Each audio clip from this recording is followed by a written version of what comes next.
Ma famille ne s'est pas rendu compte que j'avais déménagé depuis 10 mois. Puis, papa a appelé, viens au mariage de ta sœur. Nous devons avoir l'air parfait. J'ai répondu, non. Il a menacé de me déshériter. J'ai juste dit une chose, et il s'est figé. L'appel est arrivé un mardi, à 15 heures. Le nom de mon père a illuminé l'écran de mon téléphone. C'était la première fois qu'il m'appelait depuis plus d'1 an. J'ai failli ne pas décrocher, mais la curiosité l'a emporté. Nathalie. Sa voix avait ce ton particulier de commandement, un ton qu'il avait perfectionné pendant des décennies, en dirigeant son cabinet d'avocats, ainsi que sa famille, avec la même efficacité autocratique. Je t'appelle pour le mariage de ta sœur. C'est dans 3 semaines. Nous avons besoin que tu sois à la maison le vendredi précédent, pour la répétition et les photos de famille. Libère ton emploi du temps. Ce n'était ni une demande, ni une invitation, mais bien une directive. J'étais assise dans mon appartement à Seattle, à 4500 km de la maison du Connecticut où j'avais grandi. Cet appartement dans lequel j'avais emménagé il y a 10 mois. Ce déménagement que j'avais mentionné dans la conversation de groupe familial, avec des photos du camion de déménagement, et de mon nouveau salon. Ce déménagement qui avait reçu, très exactement, 0 réponse. Je ne peux pas y aller, ai-je dit calmement. J'ai des engagements professionnels cette semaine-là. Nathalie, ce n'est pas optionnel. C'est le mariage de ta sœur. Toute la famille sera là. Nous devons présenter un front uni. Tout doit être parfait. Parfait. Ce mot avait défini toute mon enfance. Des notes parfaites, un comportement parfait, la fille parfaite qui ne causait aucun problème, et n'attirait pas l'attention. Pendant ce temps, ma petite sœur, Cassidy, pouvait se permettre d'être brillante, chaotique et lunatique. C'était l'enfant prodige, dont le talent artistique excusait le moindre comportement. J'avais très bien joué mon rôle, si bien que, lorsque je me suis progressivement éloigné ces dernières années, quand j'ai arrêté d'assister à chaque dîner de famille et réunion de fête, et quand j'ai finalement déménagé à l'autre bout du pays. Personne ne l'a assez remarqué pour faire un commentaire. Je suis désolé, mais je ne peux vraiment pas y aller, ai-je répété. C'est inacceptable. La voix de papa est devenue glaciale. Ta sœur prépare ce mariage depuis 18 mois. Tu seras là, où il y aura des conséquences. Quel genre de conséquences? Je te retirerai du testament. Tu n'auras rien quand ta mère et moi mourrons.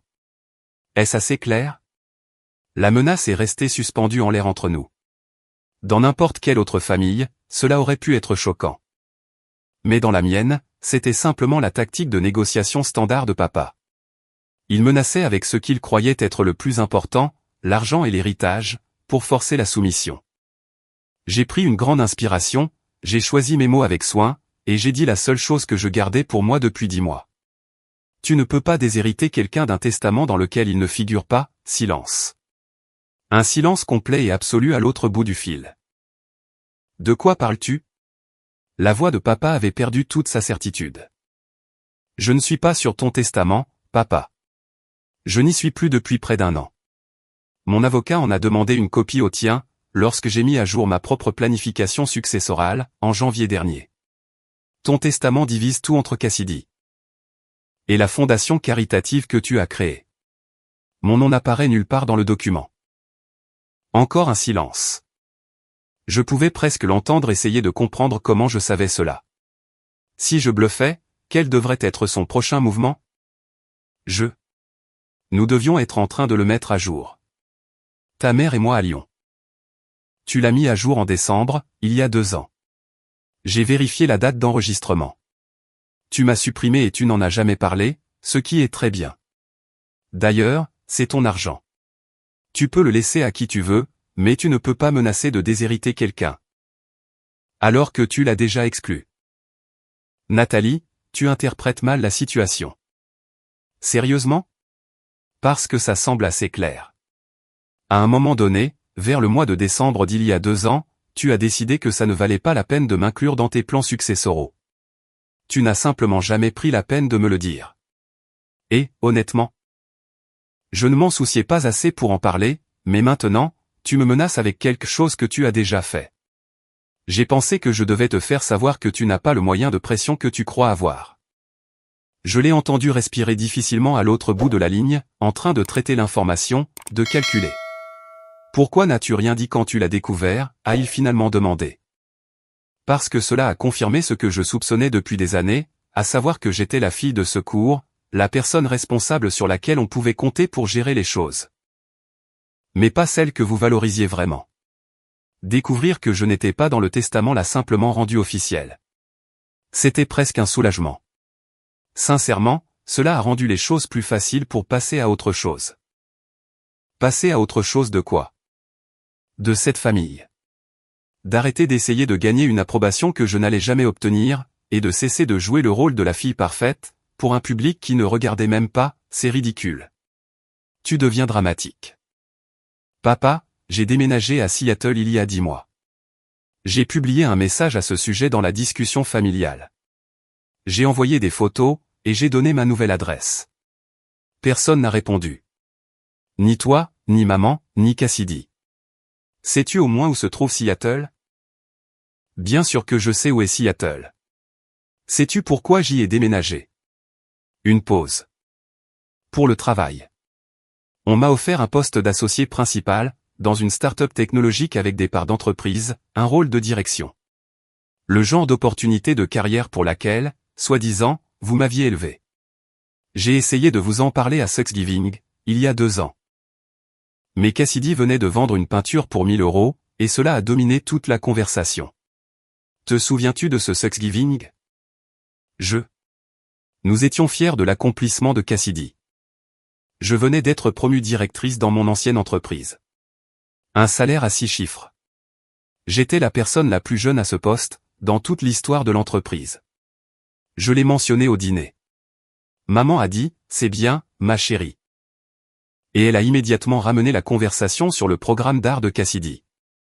Alors non, je ne pense pas que tu te souviennes de ce Thanksgiving, car je n'en étais pas le personnage principal. La façon dont il a commencé l'appel, en donnant des ordres plutôt qu'en posant des questions, donne l'impression qu'il te voit encore comme faisant partie d'un tableau, et non comme une personne. Ton refus calme prouve que tu t'étais déjà détaché émotionnellement, bien avant cela. Honnêtement, il semble que tu avais déjà tourné la page, bien avant le déménagement. Gardez le testament secret. Pourquoi avoir attendu jusqu'à maintenant pour le dire? Je pense que tu as choisi le moment où tout a été exposé d'un coup. Ils ont ignoré ton déménagement. Penses-tu qu'ils l'ont remarqué sans s'en soucier, ou qu'ils ne l'ont vraiment pas vu? Quoi qu'il en soit, c'est bien plus profond que de la négligence. Ta promotion a été ignorée. Pourquoi ne réagissent-ils qu'à Cassidy?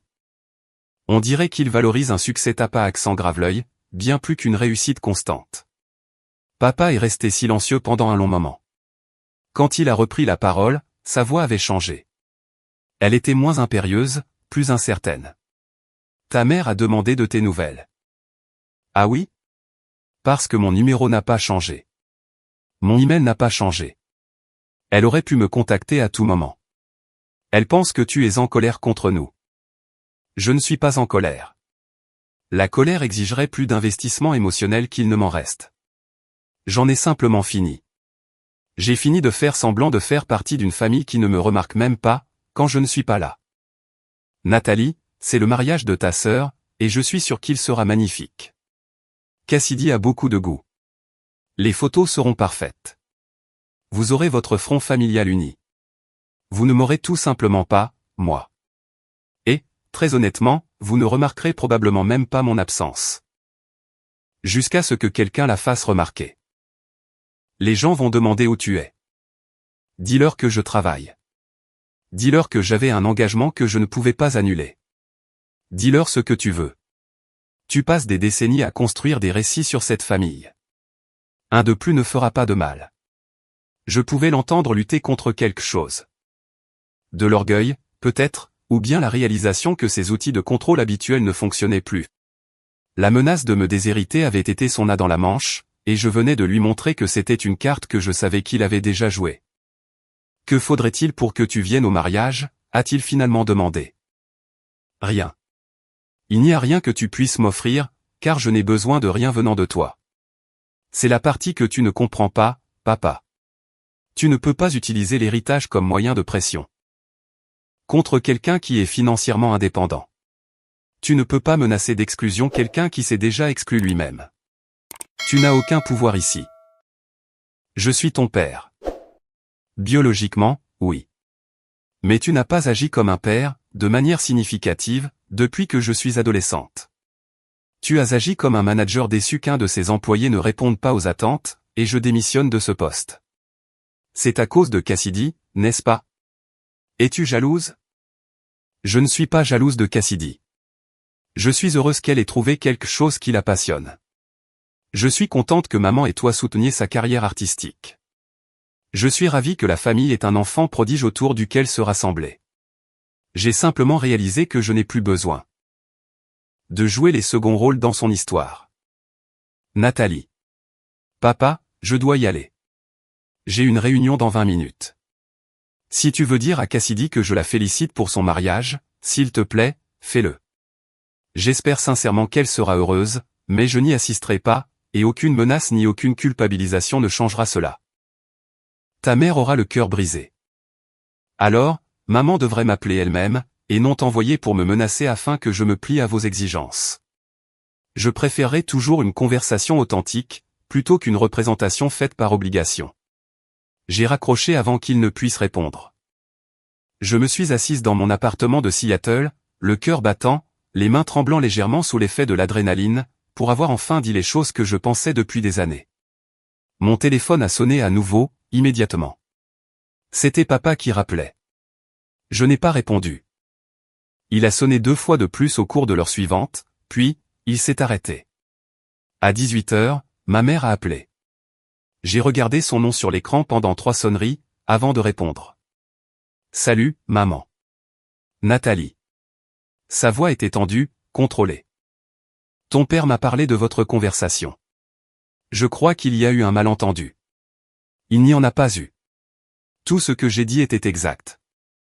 Tu n'es pas dans notre testament, parce que nous pensions que tu réussissais si bien financièrement, que tu n'en avais pas besoin. Nous voulions nous assurer que Cassidy soit à l'abri, vu que ses revenus artistiques sont peu fiables. Maman, arrête. Tu n'as pas à expliquer, ni à justifier la façon dont tu répartis ton patrimoine. C'est ton argent, mais ne réécris pas l'histoire. Tu m'as retiré du testament, et tu n'en as jamais parlé. Ce n'est pas pour me protéger, ni pour prendre des décisions financières dans mon intérêt. C'est m'effacer de l'histoire familiale. Ce n'est pas juste. Savais-tu que j'avais déménagé à Seattle? Une pause. Oui, bien sûr. Quand ai-je déménagé? Une pause plus longue. Je devrais vérifier, à un moment donné cette année. Il y a 10 mois, maman. J'ai déménagé il y a 10 mois. Je suis parti depuis presque 1 an, et je n'étais même pas sûr si vous étiez déjà passé à autre chose. Nous avons été très occupés avec l'organisation du mariage. Je sais. J'ai reçu les mises à jour dans la discussion familiale. Des photos des lieux, des essayages de robes, des dégustations de gâteaux, beaucoup de détails sur le mariage de Cassidy, mais 0 question sur ma vie. Pas une seule. Comment vas-tu? Comment est la nouvelle ville? Ton appartement te plaît-il? Seulement la planification du mariage. Et, je n'ai même pas été invité à y participer. Tu es invité au mariage en tant qu'invité, pour te présenter et sourire pour les photos. Pas en tant que demoiselle d'honneur, pas en tant que personne dont l'opinion comptait dans l'organisation, juste comme un corps pour occuper un siège, et donner l'impression que la famille est complète. Et, très honnêtement, je ne veux plus faire ça. Nathalie, tu es égoïste. C'est la journée de ta sœur. Et j'espère qu'elle passera une journée merveilleuse, mais je n'ai pas besoin d'être là pour que cela se produise.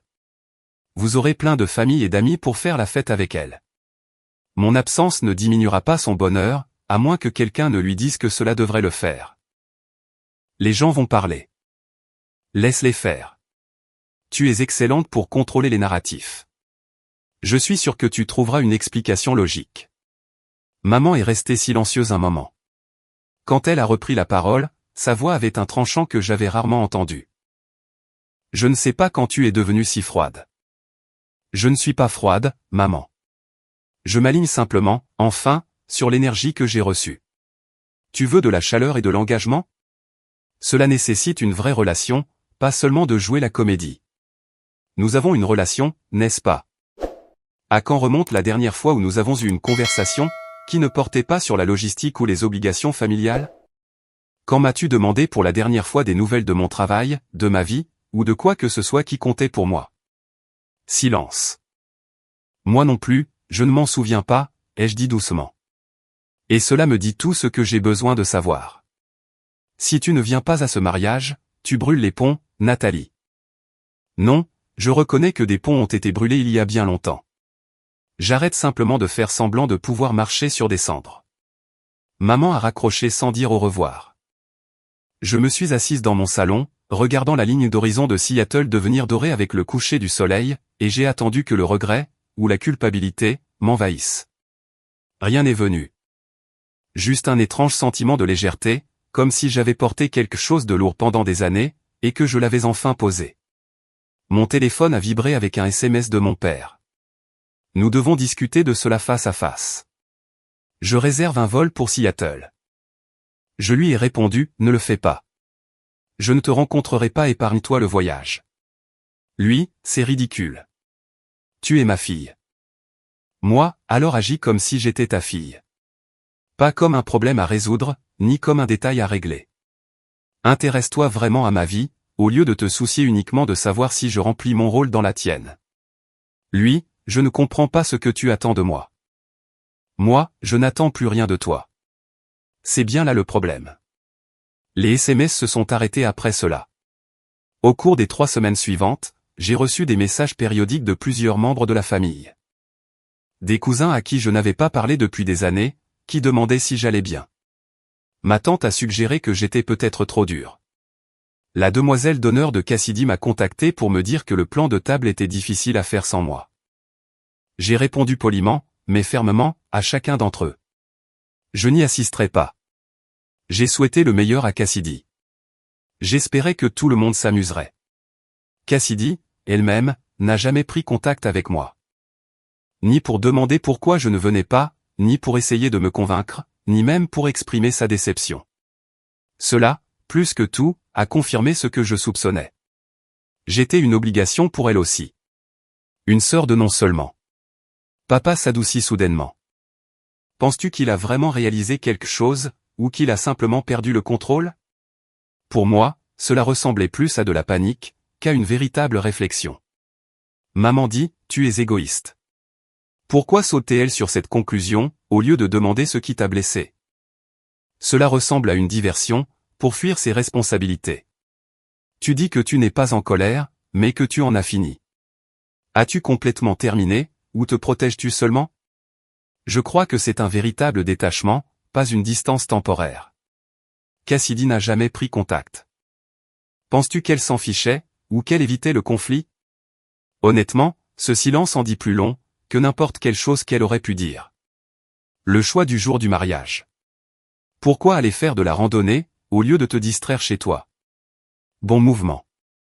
Cela prouve que tu l'as remplacé par quelque chose de plus sain.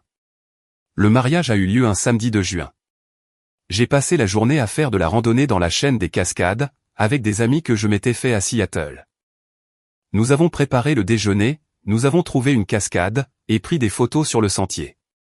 Mon téléphone était dans mon sac à dos, en mode avion. Je n'ai pas pensé au Connecticut, aux photos de famille, ni au mariage que je ratais. Quand j'ai vérifié mon téléphone ce soir-là, il y avait 14 appels en absence. 7 de ma mère, 4 de mon père, et 3 de divers membres de la famille. Aucun message vocal de Cassidy. J'ai reçu un SMS de mon père, envoyé 2 heures après la fin de la cérémonie, les gens ont remarqué que tu n'étais pas là. C'est embarrassant pour toute la famille. J'ai fixé ce SMS pendant un long moment. Il ne disait pas, tu nous manques, ni, Cassidy était déçu, mais seulement que mon absence avait causé de l'embarras. Même à ce moment-là, tout était question d'apparence, et de la façon dont mon comportement se reflétait sur eux. J'ai écrit plusieurs réponses, puis je les ai toutes effacées. Finalement, j'ai opté pour « Je suis désolé que vous ayez été embarrassé. J'espère que le mariage était magnifique. » La réponse était délibérément plate, dépourvue de l'émotion qui l'attendait probablement. Sans défense, sans justification, sans entrer dans sa tentative de me faire culpabiliser. Il n'a pas répondu. Le dimanche matin, j'ai reçu un appel de ma tante Linda, la sœur de ma mère. Nous avions toujours eu une relation convenable. Elle faisait partie des rares membres de la famille qui, à l'occasion, m'avaient posé des questions sur ma vie, au lieu de parler uniquement de la dernière exposition d'art de Cassidy. « Nathalie, je t'appelle parce que je te dois des excuses », a dit Linda dès que j'ai répondu. « Pourquoi ? » Je n'avais pas réalisé à quel point les choses allaient mal avec tes parents, jusqu'à hier au mariage.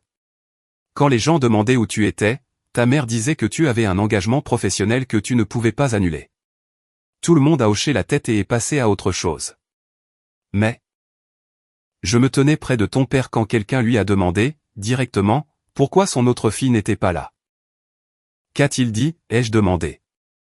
Il a dit, je cite, « Nathalie a toujours été indépendante. Elle fait sa vie. Comme si ton absence était une bizarrerie de ta personnalité. Plutôt qu'un choix. Personne dans la famille ne savait que tu avais déménagé à Seattle. Pas une seule personne. Ta mère a mentionné que tu faisais quelque chose sur la côte ouest, comme si c'était des vacances, et non toute une vie que tu as construite. J'ai ressenti un étrange mélange de justification et de tristesse. Ils ne l'ont dit à personne. Je ne pense pas qu'ils l'aient assimilé comme quelque chose de réel. Ou peut-être qu'ils ne voulaient pas admettre que leur fille avait déménagé à l'autre bout du pays, sans qu'ils ne s'en rendent compte. Quoi qu'il en soit, je me suis dit que j'aurais dû te contacter davantage. Au fil des années. Je savais que tes parents se concentraient sur Cassidy, mais je n'avais pas réalisé à quel point ils t'avaient rendu complètement. Enfin, invisible. Merci de dire ça. Ce que tu fais, fixer des limites, prendre du recul, c'est sain. Je voulais que tu saches que quelqu'un dans la famille le voit, et te soutient. Après avoir raccroché, je me suis senti un peu moins seul. L'appel de Linda était la première fois que quelqu'un de ma famille reconnaissait explicitement la dynamique. Tous les autres faisaient semblant que le favoritisme n'existait pas, ou pire encore, ils le justifiaient en disant que Cassidy avait besoin de plus de soutien, parce que sa carrière était moins stable. Le lundi matin, j'ai reçu un email de mon père concernant ma réintégration dans le testament. J'ai passé la majeure partie de la journée à réfléchir à la façon de répondre, en parlant avec mon thérapeute lors de notre séance vidéo hebdomadaire. Que attendez-vous de cette relation avec vos parents, a demandé le docteur Martinez. Je ne sais plus. Une partie de moi veut qu'ils réalisent ce qu'ils ont fait, qu'ils s'excusent, qu'ils fassent la paix. Mais une autre partie de moi sait que ce n'est probablement pas réaliste. Ils ont la soixantaine. Ils ont été comme ça toute ma vie. Les gens ne changent généralement pas des schémas fondamentaux, aussi tard dans la vie. À quoi ressemblerait une relation réussie avec eux? Accepter qui ils sont, au lieu de qui je voudrais qu'ils soient. J'y ai réfléchi. Probablement des contacts occasionnels, des conversations agréables mais superficielles, des cartes pour les fêtes. Le genre de relation que l'on a avec des parents éloignés, avec qui on est poli, mais en qui on n'a pas confiance. Et seriez-vous d'accord avec cela? Je pense que je serais soulagé. L'espoir constant qu'ils me voient soudainement, et me valorisent comme ils valorisent Cassidy. C'est épuisant. Accepter qu'ils ne le feront pas, et abandonner cette attente, me libérerait en fait pour m'investir dans des relations qui sont réciproques. Alors, que voulez-vous communiquer dans votre réponse à votre père? C'est alors que j'ai rédigé l'email sur la nécessité d'un véritable engagement, au lieu de simplement mettre à jour des documents financiers. Les 3 jours avant que ma mère n'appelle ont été étranges. Je m'attendais encore à plus de pression, à d'autres tentatives de manipulation, ou à d'autres membres de la famille qui me contacteraient pour me dire que j'étais déraisonnable. Mais, pour l'essentiel, il n'y a eu que du silence. Plus tard, par tante Linda, j'ai appris que mes parents avaient eu une énorme dispute, la nuit suivant le mariage. Apparemment, ma mère s'était effondrée en larmes, parce que les photos du mariage semblaient incomplètes, sans ses 2 filles. Mon père s'était mis sur la défensive, disant que j'étais têtue et manipulatrice. Linda avait assisté aux retombées. Mes parents lui avaient demandé de rester pour aider à nettoyer, et elle avait fini par leur dire ce qu'elle avait observé au fil des années, qu'ils avaient fait de Cassidy le centre de leur monde, et qu'ils s'attendaient à ce que je gravite avec joie, en marge de tout ça. Ton père a essayé de faire valoir qu'il vous avait traité toutes les deux de la même manière, m'a dit Linda lors d'un appel de suivi. J'ai sorti mon téléphone, et je leur ai montré ta page Facebook. Les 10 dernières publications portaient toutes sur Cassidy, ses expositions d'art, ses fiançailles, et l'organisation de son mariage. Il y avait une seule photo de toi, datant d'il y a 3 ans. À Noël. Ton père a pâli. Je ne pense pas qu'il s'était rendu compte à quel point c'était évident. Qu'a dit maman? Elle a continué à insister sur le fait qu'ils étaient fiers de toi, qu'ils parlaient de tes réussites. Mais quand je lui ai demandé ce que tu avais fait au cours des 6 derniers mois, elle n'a pas pu répondre. Elle savait que tu avais déménagé, mais ne se souvenait ni d'où, ni pourquoi. Elle ne savait rien de ta promotion, ni de tes parts dans l'entreprise. Elle n'a pas pu nommer un seul ami que tu t'étais fait à Seattle. Nathalie, elle en savait plus sur le traiteur du mariage de Cassidy, que sur toute ta vie. Cela a dû être difficile à entendre pour elle. C'était nécessaire. Ils vivaient dans une réalité où ils sont de bons parents pour leurs 2 filles. Quelqu'un devait leur montrer les preuves, qui contredisaient ce récit. Quand ma mère a appelé pour m'inviter à leur rendre visite à Seattle, j'ai pu entendre quelque chose de différent dans sa voix. Ce n'était pas tout à fait de l'humilité, mes parents n'étaient pas doués pour ça, mais plutôt une sorte d'incertitude que je n'avais jamais entendue auparavant. C'était comme si elle craignait sincèrement que je dise non, et qu'elle ne trouvait aucun moyen de forcer un oui. La planification de la visite a pris 2 semaines d'échange de mai. Ils voulaient loger chez moi. J'ai insisté pour qu'ils séjournent dans un hôtel. Ma mère a suggéré que je prenne des jours de congé, pour passer du temps avec eux. Je lui ai expliqué que je dégagerais du temps dans mon emploi du temps, mais que je ne réorganiserais pas ma vie. Elle voulait inviter certains de ses amis, qui vivaient à Seattle, à dîner. J'ai dit, non, c'est uniquement du temps en famille. Chaque limite que je fixais était d'abord accueillie avec résistance, puis avec une acceptation réticente. Lentement, ils apprenaient qu'ils ne pouvaient plus dicter les conditions. La veille de leur arrivée, j'ai failli annuler. J'ai appelé mon ami Marcus, que j'avais rencontré grâce à un groupe de réseautage professionnel, et qui était devenu l'un de mes amis les plus proches à Seattle. Et si c'était une erreur, ai-je demandé, assis sur son canapé, sirotant un thé, pendant que son chat essayait de me voler ma place. S'ils arrivent, et que c'est encore la même chose? Plus de jugement, plus de déception, et plus de « pourquoi ne peux-tu pas être davantage comme ta sœur ?» Alors tu seras fixé, a dit Marcus avec pragmatisme. En ce moment, tu es dans ces limbes où tu te demandes s'ils peuvent changer. Cette visite prouvera qu'ils le peuvent, ou prouvera qu'ils ne le peuvent pas. Chacune de ces réponses te donnera des informations. Mais s'ils ne peuvent pas changer? Et si je les laisse entrer de nouveau dans ma vie, et qu'ils me blessent encore une fois? Tu ne les laisses pas entrer à nouveau. Tu leur offres un accès extrêmement limité, avec des frontières très claires. Ils ont un week-end, ils séjournent à l'hôtel, et ils s'adaptent à ton emploi du temps. S'ils violent ces limites, tu appliques les conséquences. Ce n'est pas une réconciliation. Nathalie. C'est un test. Il avait raison. J'avais passé tellement de temps à considérer cela comme une réconciliation totale, ou un éloignement complet, que je n'avais pas envisagé le juste milieu, une relation conditionnelle, encadrée par des limites, qui existaient selon mes propres termes.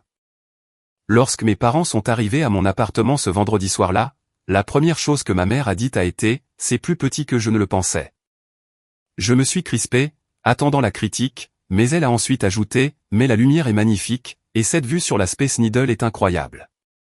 Je comprends pourquoi tu as choisi cet endroit. » C'était un si petit détail de reconnaître quelque chose de positif, au lieu de commencer par un jugement, mais cela m'a semblé monumental. Papa était plus silencieux que d'habitude. Il marchait prudemment dans mon appartement, comme s'il essayait d'en mémoriser les détails. Il a regardé les photos que j'avais accrochées au mur. Moi, avec mes amis de Seattle en randonnée, lors d'une conférence technologique, ou pendant une retraite d'entreprise. Les photos d'une vie dont il ne savait rien.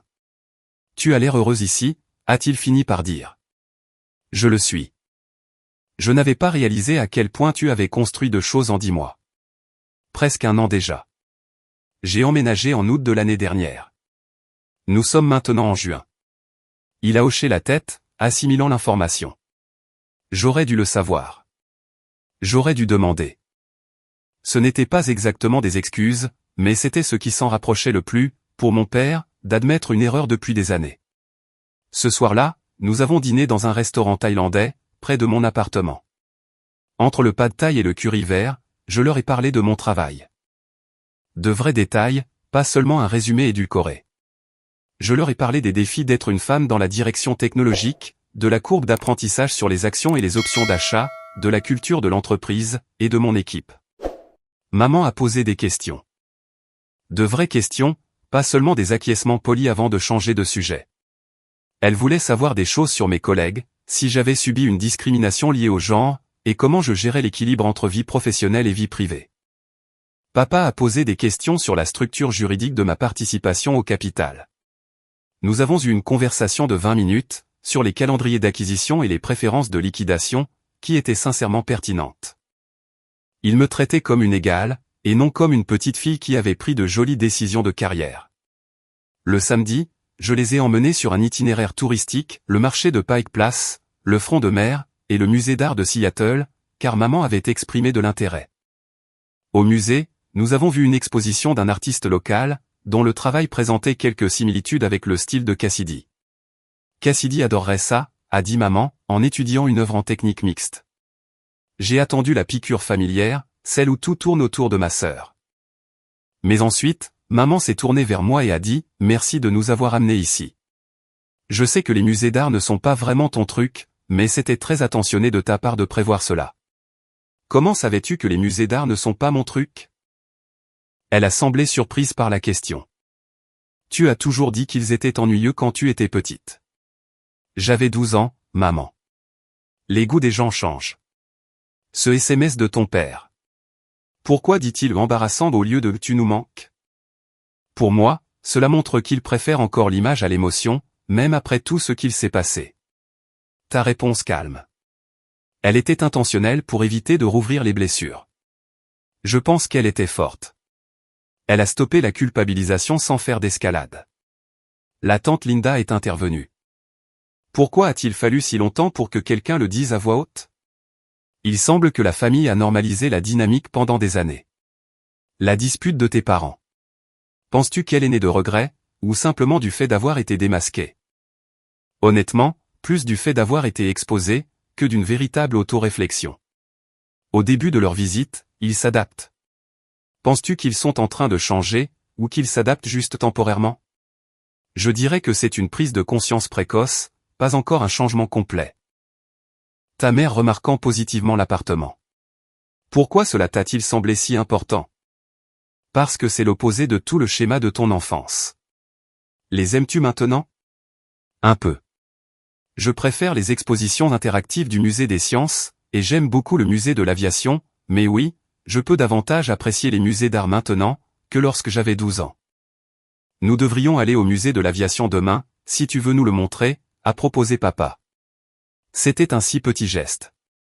Ajuster les plans en fonction de mes préférences actuelles, au lieu de se baser sur des suppositions sur qui j'étais enfant, mais cela m'a semblé énorme. Je n'ai pas répondu. Le lundi matin, j'ai reçu un email de mon père. Objet, nous devons parler de ton héritage. L'email détaillait comment lui et ma mère avaient discuté de mes préoccupations, et avaient décidé de me réintégrer dans leur testament. Une répartition égale, entre Cassidy et moi. Il voulait que je sache que j'étais valorisée et incluse. Je l'ai lu 2 fois. Ensuite, j'ai appelé mon avocat. L'email que vous décrivez ressemble à une réponse face à la pression, a dit mon avocat. Ils essaient d'utiliser la réintégration comme monnaie d'échange. Voulez-vous être dans leur testament ? Je ne sais pas. Une partie de moi a l'impression que c'est juste un autre outil de contrôle. Ils l'utiliseront contre moi, pour le reste de leur vie. Vous pourriez renoncer à l'héritage le moment venu, mais je vous suggère de répondre pour clarifier vos limites. Ne vous engagez pas dans la discussion sur le testament. Concentrez-vous sur les attentes de la relation. J'ai rédigé une réponse, papa, merci pour l'email concernant le testament. J'apprécie le geste, mais cela ne résout pas le problème fondamental. Être incluse dans des documents financiers ne crée pas une relation. Si tu veux faire partie de ma vie à l'avenir, cela nécessite un véritable engagement. Des appels téléphoniques, des conversations, et un intérêt sincère pour ma vie et mes choix. Cela demande de me traiter comme une personne. Et non comme une ligne dans une planification successorale. Je ne suis pas intéressé par des discussions sur l'héritage. Je suis intéressé de savoir si tu es prêt à construire une vraie relation. La balle est dans ton camp. Je l'ai envoyé, et je suis retourné travailler. 3 jours plus tard, ma mère a appelé. J'ai répondu. Nathalie, sa voix semblait fatiguée. Ton père et moi avons discuté. Nous réalisons que nous n'avons pas été aussi attentifs que nous aurions dû l'être. D'accord. Nous aimerions venir te rendre visite à Seattle, voir ton appartement, t'emmener dîner, et entendre parler de ton travail, si tu es d'accord. Je suis restée silencieuse, traitant l'information. C'était plus que ce que j'espérais. Quand pensiez-vous venir? Le mois prochain, nous pourrions venir pour un long week-end. Sans programme précis, sans obligation, juste passer du temps avec toi. Il n'y aura pas de débriefing sur le mariage, ni de sermon sur le devoir familial. Non. Nous voulons juste te voir. Et je veux comprendre pourquoi tu as ressenti le besoin de déménager à l'autre bout du pays, pour nous fuir. L'honnêteté dans sa voix m'a prise par surprise. D'accord, le mois prochain ça marche. Mais, maman, j'ai besoin que tu comprennes que cela n'efface pas 10 mois sans remarquer mon absence. Cela ne répare pas des années passées à me faire sentir invisible. C'est un début, et ce sera seulement si vous vous y tenez vraiment. Je comprends. Nous réserverons les vols et nous t'enverrons les détails. Ils sont arrivés à Seattle 5 semaines plus tard. Ils ont séjourné dans un hôtel du centre-ville. Nous nous sommes retrouvés pour dîner, dans un restaurant que j'avais choisi. Ils ont visité mon appartement. Ils ont posé des questions sur mon travail.